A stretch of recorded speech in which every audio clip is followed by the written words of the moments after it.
Bonjour et bienvenue à tous dans cette nouvelle vidéo de guidance psychologique à l'aide du tarot. J'espère que vous allez bien. Et donc me voilà, comme promis, 2-3 jours plus tard, avec la suite du tarot précédent. Et donc nous allons aborder aujourd'hui une nouvelle question de développement personnel qui traitera du passage à l'action. Comment passer à l'action quand on a pris conscience justement de certaines choses, ce qui était l'objet du tirage précédent. Quelles sont les choses qu'on peut laisser tomber, quels sont les comportements, attitudes ou croyances qu'il vaut mieux mettre de côté, et au contraire, celles qu'on peut utiliser pour continuer de se transformer et de voir se réaliser les choses qui sont importantes à nos yeux. Donc pour ce faire, on va utiliser un tirage en 5 lames que vous voyez là, et qui sont donc des arcanes majeures du tarot enchanté. Je vais vous montrer ici. C'est un tarot magnifique avec de très grandes cartes illustrées avec énormément de détails. C'est vraiment très riche en détails, en couleurs aussi, et donc très inspirant pour pouvoir l'interpréter. Ce tarot a été réalisé par Amy Zerner et Monte Farber, donc voilà pour ceux que ça intéresse. Il s'agit d'une réédition donc ici, mais on le trouve facilement. Alors pour la dernière carte qui est celle-ci, c'est un petit message de coaching qui va être relié à tout ce qui aura été dit avant évidemment. Là j'ai utilisé un oracle qui est l'oracle d'Amaham, que voici. Et donc il se compose d'un coffret dans lequel vous avez le jeu, voilà, dans une boîte, avec des illustrations sublimes faites par la réalisatrice du jeu elle-même, donc qui s'appelle Stéphanie Gras. Elle a tout réalisé, les illustrations, le jeu, les significations, donc c'est vraiment très intéressant. Et dans ce coffret, il y a également un livre avec en couleur les illustrations et les significations de chaque carte.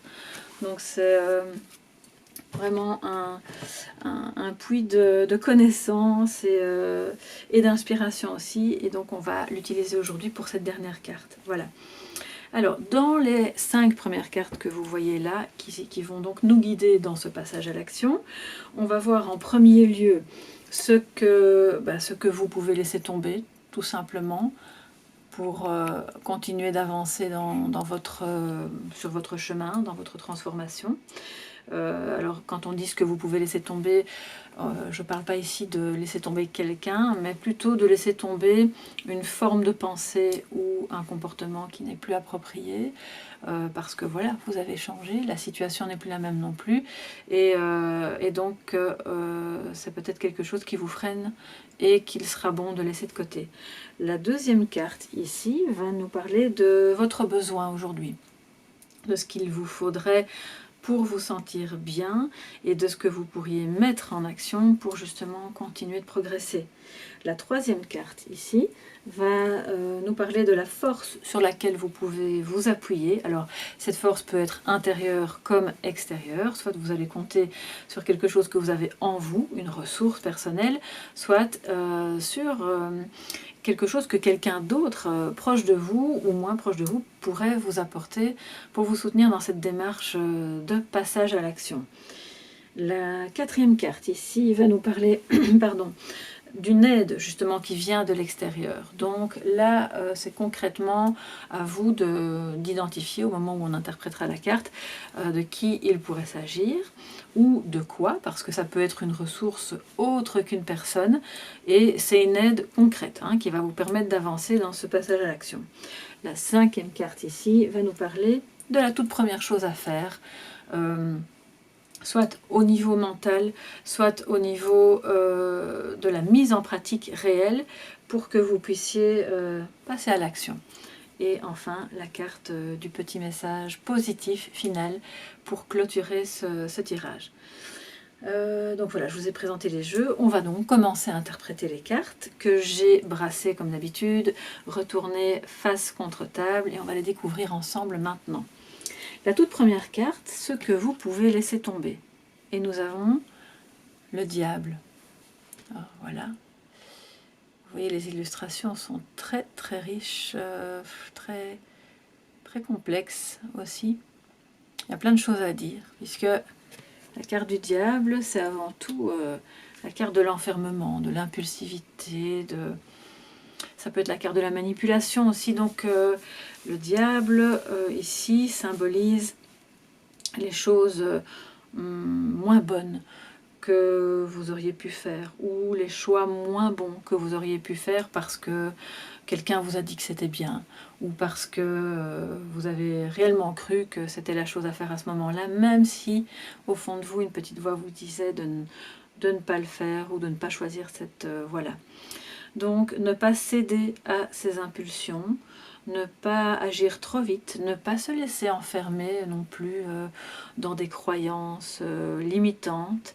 Alors les croyances limitantes, c'est quoi? C'est par exemple se dire je ne suis pas assez capable, ça c'est pas pour moi, ou se dire dans ma famille on n'a jamais fait comme ça, donc ce sera mal vu si je fais comme ça ou si je pense ça.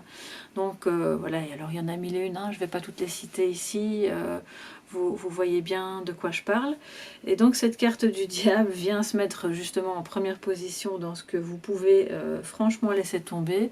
C'est ça, c'est toutes les croyances limitantes, c'est tout ce qui vous enferme, qui vous enchaîne, tout ce qui vous relie à des comportements trop impulsifs aussi, et donc à un manque de clairvoyance, parce que quand on est dans l'impulsivité, on n'agit pas avec discernement, et on peut à ce moment-là faire des erreurs qui pourraient être regrettables d'abord pour vous, et peut-être par ricochet aussi pour les autres.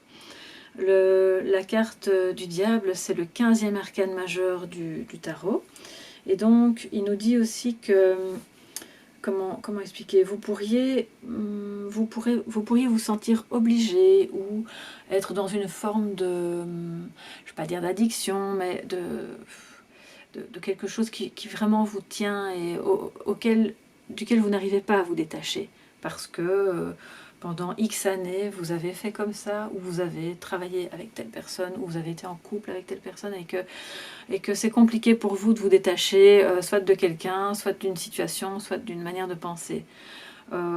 Et bien si ça vient se mettre là, dans ce que vous pouvez laisser tomber, c'est peut-être qu'il faut envisager de voir ça sous un nouveau jour, et de se dire que cette manière de penser, de faire, d'être, ou cette personne avec laquelle vous êtes, ou cette situation à laquelle vous vous accrochiez, n'est peut-être plus la bonne maintenant. Donc d'envisager tout doucement de vous éloigner en fait de ce qui est toxique, parce que le diable, il a cette vie.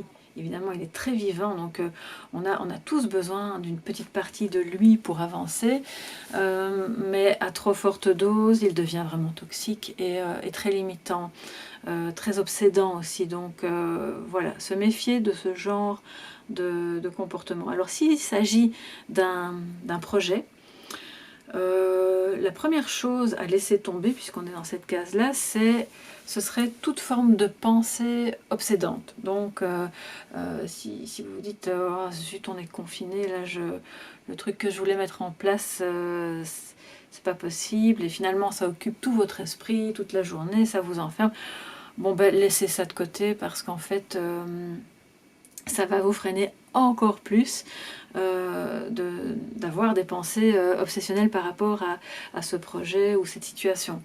Et de laisser courir un petit peu les choses, de les ranger tranquillement dans un tiroir, le temps que le reste puisse voir le jour, et donc par là même, vous allez vraiment mentalement, psychologiquement, défaire tous les liens qui vous retiennent et qui ne sont pas bons pour vous.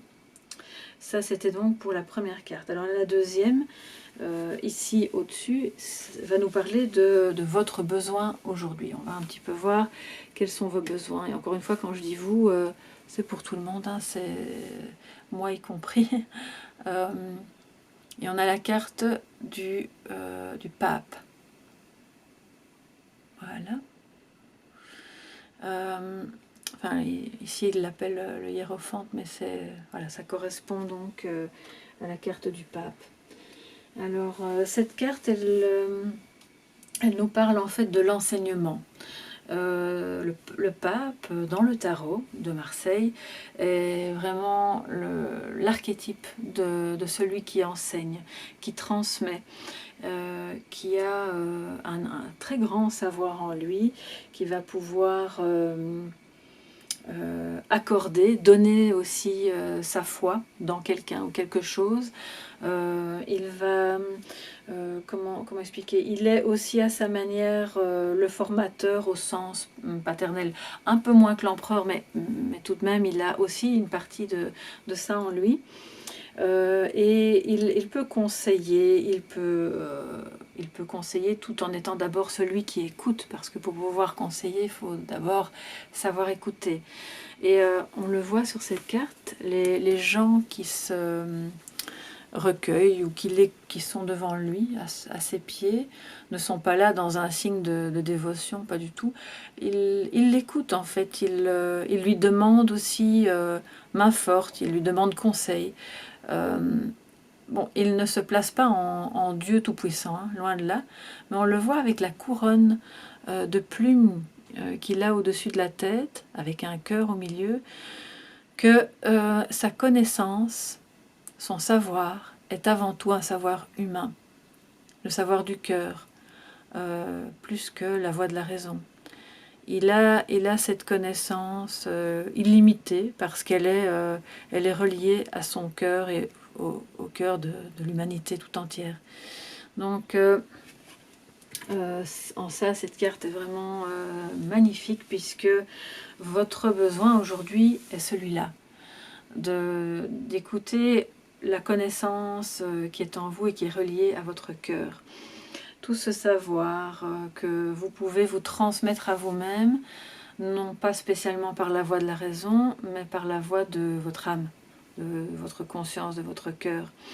Parce que dans le tirage précédent, donc on avait parlé de la prise de conscience, ce dont on prend conscience en général, et tant au plan négatif que positif, vient aussi de l'intuition, du cœur, de toute notre humanité finalement.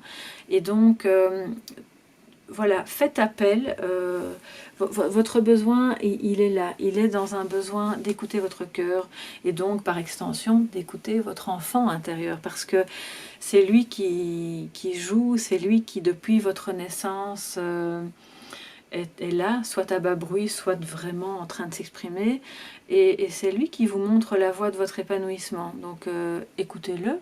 Il a de belles choses à vous dire, il a un grand savoir et il a beaucoup de choses en réserve dans lesquelles vous pouvez puiser parce que ça va vous mettre en fait sur le bon chemin.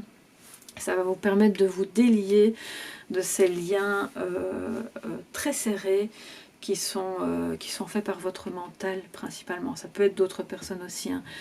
Mais donc voilà, le pape nous dit ça. Alors ça peut évidemment représenter une personne extérieure, mais ici, comme je vous fais un topo plus collectif et psychologique, moi je rattache ça donc dans ce cadre-ci à votre force intérieure, à votre connaissance, à votre faculté à vous adresser à vous-même et à puiser dans tout ce que vous savez à l'intérieur de vous pour pouvoir passer à l'action. Et donc, c'est de faire confiance aussi, puisque ces gens qui sont en train de l'écouter et de lui demander des conseils viennent parce qu'ils ont confiance en lui, sinon ils ne le feraient pas. Donc vous pouvez vraiment, vous avez besoin de ça, de pouvoir vous faire confiance, d'écouter votre voix intérieure et de le laisser s'exprimer pour vous guider.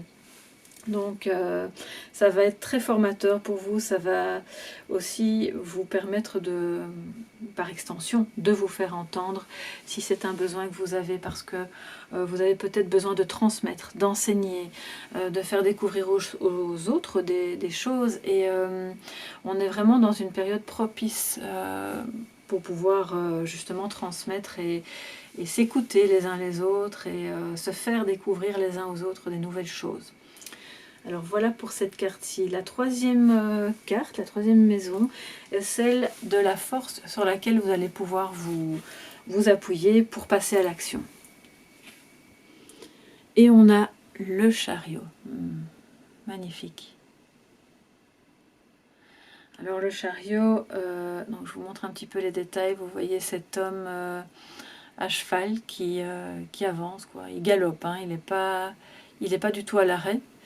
Il part à la conquête de son destin, de sa réalisation. Il est déterminé parce que bon, celui qui... On n'a pas de chariot ici, mais ça porte ce nom-là dans le tarot de Marseille. C'est le 7e arcane majeur donc du tarot de Marseille. C'est vraiment l'idée de partir à la conquête. Et donc la force sur laquelle vous pouvez vous appuyer aujourd'hui, c'est ça, c'est de vous dire, même si je ne sais pas exactement où je vais aller, eh bien j'y vais, je pars à la conquête, d'abord de moi-même, mais aussi de toutes ces choses, de toutes ces formes de pensée, de tous ces savoirs, de tous ces petits bonheurs aussi, de toutes ces actions qui vont me permettre de me réaliser, d'être bien avec moi-même et avec les autres. Le chariot, il avance...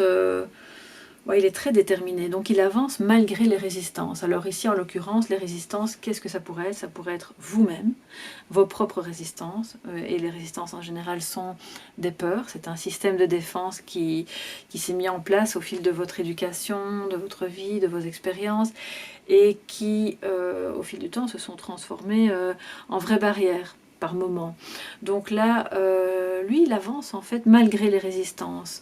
Et malgré les résistances des autres aussi, parce que vous l'avez sûrement déjà vécu et vous le découvrirez encore à d'autres occasions, quand vous êtes en train de vous réaliser ou de passer à l'action pour quelque chose, il y a toujours en vous et autour de vous des petites voix qui disent non, ne fais pas ça, c'est pas le moment, ou si j'étais toi, je ne ferais pas comme ça. Eh bien, le chariot, lui, enfin l'homme qui dirige ce chariot plutôt, ne se préoccupe pas trop de ça.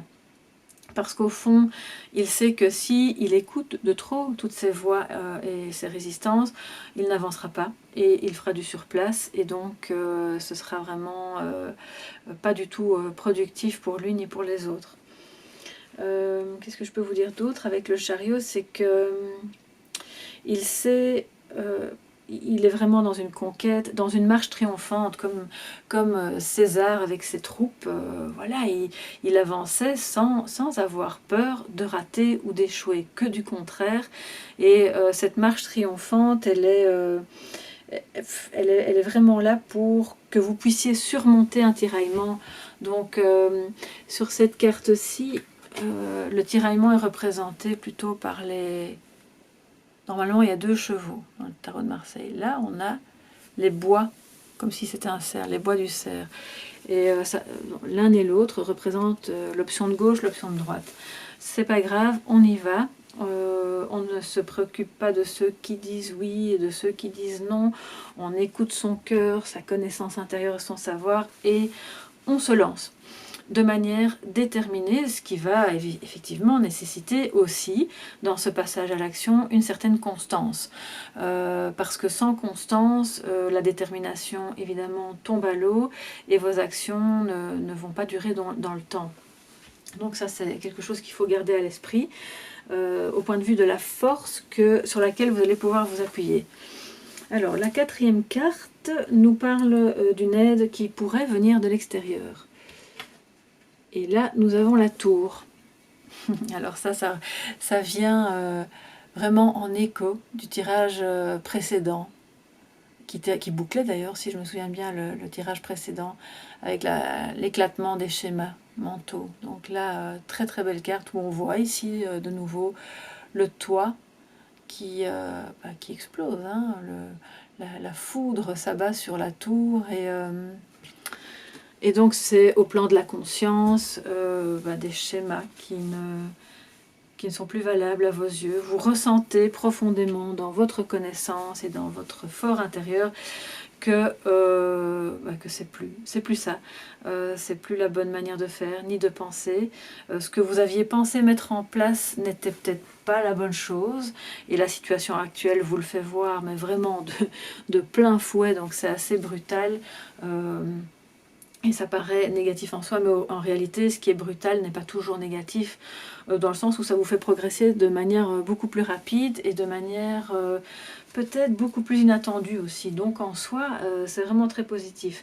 Alors pour en revenir à la maison numéro 4, qui est donc celle de l'aide qui vient de l'extérieur, eh bien, contre toute attente, cette situation qui bouleverse vos croyances, qui bouleverse vos schémas de pensée ou votre manière de faire, est une aide.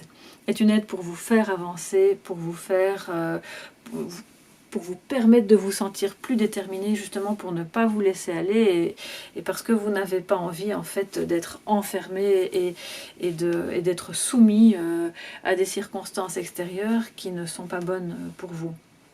Donc, ça peut être tant une situation extérieure qu'une personne. Il y a peut-être quelqu'un dans votre entourage qui vous a permis ou qui va vous permettre de prendre conscience brutalement des choses, de vous remettre en question et d'avancer dans ce passage à l'action pour modifier en fait le schéma de ce que vous aviez prévu au départ et le rendre plus accessible et plus en adéquation avec ce qu'il y a lieu de faire maintenant pour vous permettre d'avancer dans cette situation, cette relation ou ce projet. Donc c'est vraiment très positif et on voit que ça s'accélère. Hein. On part du pape qui est dans une connaissance intérieure, dans un savoir, dans une transmission, dans un besoin d'enseigner, avec le chariot qui lui part, il va à l'aventure, il est déterminé, il part à la conquête et il sait il en est intimement convaincu, il va réussir. Et il n'est pas apeuré par ces changements brutaux et par le fait que voilà, tous les petits schémas qui peut-être devenaient un peu rigides vont voler en éclats et puis on change de direction, on repart sur autre chose et on prend pleinement conscience de tout ce qu'on ne voyait pas avant. Et la 5e carte, voilà, la force, ouais, très très belle carte aussi. Voilà, vous la voyez avec cette femme qui est tout près du lion. Elle n'a pas du tout peur, elle le maintient par la force, mais sans avoir peur, sans devoir se débattre avec lui. Et donc lui, il obtempère. Alors, au plan psychologique, c'est surtout une carte qui nous parle de s'exprimer et de maîtriser ses émotions. Donc ça vient nous dire ici que la toute première chose à faire, c'est vraiment de parvenir à se contrôler soi-même, mais pas dans un sens de se taire ou de ne pas oser s'exprimer, que du contraire. De prendre le temps de regarder ce qu'il y a comme connaissance en soi pour pouvoir se contrôler et ensuite s'exprimer. Parce que cette femme qui tient le lion ne doit vraiment pas faire beaucoup d'efforts, justement parce qu'elle sait se contrôler, elle sait s'exprimer, et lui, il l'entend, il l'écoute, et entre guillemets, il obéit. Et c'est l'obéissance de votre fort intérieur par rapport à votre conscience. C'est le mental qui va à un moment donné se mettre en veilleuse. Toutes ces peurs vont se mettre en veilleuse pour que la force de votre conscience, de votre âme, puisse émerger et vous permettre de passer à l'action une fois débarrassé de tous les vieux schémas, de toutes les peurs, de tout ce qui vous enchaîne. Donc, encore une fois, je le répète, quelle que soit la situation à laquelle vous vous référez, et que ce soit une situation sentimentale, professionnelle, ou avec vos enfants, ou un projet, l'idée est la même. Donc il y a beaucoup de roses sur cette carte parce qu'en fait elle agit avec douceur aussi. Elle n'a vraiment pas besoin de manifester de l'agressivité, que du contraire, et ça rejoint l'impératrice qu'on a souvent vue dans d'autres tirages précédent. Elle est vraiment très à l'aise avec elle-même. Elle est aussi, alors là c'est sur un plan vraiment personnel, individuel, elle est à l'aise avec elle-même, avec son corps, avec sa libido, avec sa vie plus pulsionnelle, hein, puisque le lion représente aussi ça, cette force intérieure. C'est donc le 8e arcane majeur du tarot. Et ça vous dit que la toute première chose à faire, c'est vraiment, voilà, vous vous réconciliez avec vos instincts, avec vous-même, votre fort intérieur. Ça va vous permettre de mieux vous contrôler, de mieux vous exprimer, de mieux exprimer vos besoins, puisque le premier besoin c'était lui, ce besoin de transmettre, de faire savoir, d'être et de trouver en vous le savoir aussi. Ça va vous permettre aussi de réconcilier, comment dire, pas les opposer, mais ce qui a priori vous paraissait un petit peu pas vraiment conciliable. Et donc c'est aussi une maîtrise de soi, c'est de se réconcilier donc avec vos instincts, mais avec tous les messages qui viennent de l'intérieur de vous-même, toute votre connaissance. Et donc c'est cette première chose à faire. Ça c'est vraiment la force. Cette force va vous guider dans le passage à l'action et donc dans cette transformation qui vous mène à plus de confiance en soi, quelle que soit la situation dans laquelle vous vous trouvez actuellement. Donc ma caméra s'était arrêtée, me revoilà pour vous faire découvrir la dernière carte qui est une carte de coaching, un petit message positif relié donc à l'ensemble du tirage ici. Et nous avons la face donc faire face aux orages. Et là c'est une fée avec un air un petit peu... il y a quelque chose de très japonais dans cette carte. Il y a aussi beaucoup de couleurs. Qui nous parle de notre mental, de notre monde intérieur. Le rouge nous rappelle la vie, la passion, et les passions peuvent être aussi dévorantes, hein, donc ça peut être aussi le conflit. Et cette lame, au départ, dans l'oracle, est une lame négative, parce qu'on est dans quelque chose de l'ordre des querelles, de la discorde, des litiges, de l'opposition, des conflits intérieurs ou extérieurs avec d'autres personnes, sachant que ces conflits sont reliés à la carte du diable, et donc à cette notion d'enfermement, du fait de ne pas pouvoir se détacher des liens qui nous emprisonnent, la manipulation qu'on peut avoir soi-même envers soi ou d'autres personnes envers nous. Donc c'est important, comme elle d'ailleurs, de garder les yeux ouverts et de prendre toute la mesure de ces sentiments qui vous habitent et des éventuels conflits qui peuvent y avoir autour de vous, tout en faisant appel à votre force qui est là, parce que elle nous dit que nous avons la capacité de rester calme tout en étant en train de traverser une tempête. Nous avons la capacité de nous maîtriser, de maîtriser nos émotions tout en étant capable de les exprimer, même dans les moments où, comme avec la tour, tout semble bouleversé et tout semble changer d'orientation dans notre perception des choses et du monde.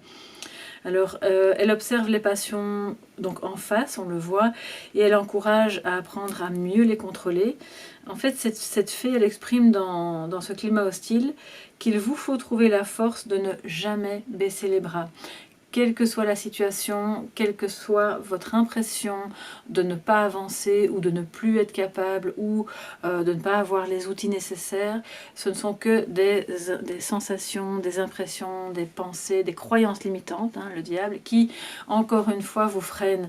Donc libérez-vous de ça, faites avec ce que vous avez, avec les moyens du bord, continuez d'avancer dans votre projet, dans cette relation ou dans cette situation qui vous occupe, et vous pourrez alors à ce moment-là apprendre beaucoup de choses, observer et aussi transmettre énormément, et continuer vraiment d'aller sur votre chemin de manière très très déterminée, sans avoir peur, sans craindre, et en ayant vraiment le calme nécessaire pour y parvenir. Donc c'est super positif, mais ça rappelle qu'il y a peut-être pour le moment dans votre entourage et dans votre fort intérieur de l'animosité, des tensions et peut-être des conflits. Donc ça, c'est un petit peu à vous d'identifier ça. Finalement, l'enseignement de cette carte est d'atteindre la quiétude, la tranquillité, pour que vous ayez droit à cette trêve, hein, et qui vous permettra à ce moment-là d'avoir le champ libre et d'avancer comme le chariot. Donc seul ce sentiment de paix va vous permettre de vous retrouver afin de rayonner à nouveau, nous dit le message qui relie à cette carte, et c'est complètement ça. Quand vous vous débarrassez de ce qui vous enferme et quand vous allez de l'avant, même avec le peu d'outils que vous possédez à ce moment-là, à l'instant T, vous rayonnez parce que vous faites ce que vous aimez et parce que vous prenez les décisions qui s'imposent pour que vous puissiez vous sentir mieux. Voilà, ici se termine le deuxième tirage relié donc à la prise de conscience. J'espère que ça a pu contribuer à y voir plus clair, que vous avez quelques petites pistes maintenant pour passer à l'action. Et je vous souhaite évidemment d'identifier les petites et grandes actions que vous allez mettre en place dans les jours qui viennent ou dans le mois qui vient. Et je vous souhaite vraiment le meilleur et surtout beaucoup d'énergie, beaucoup de force et de tranquillité. À bientôt.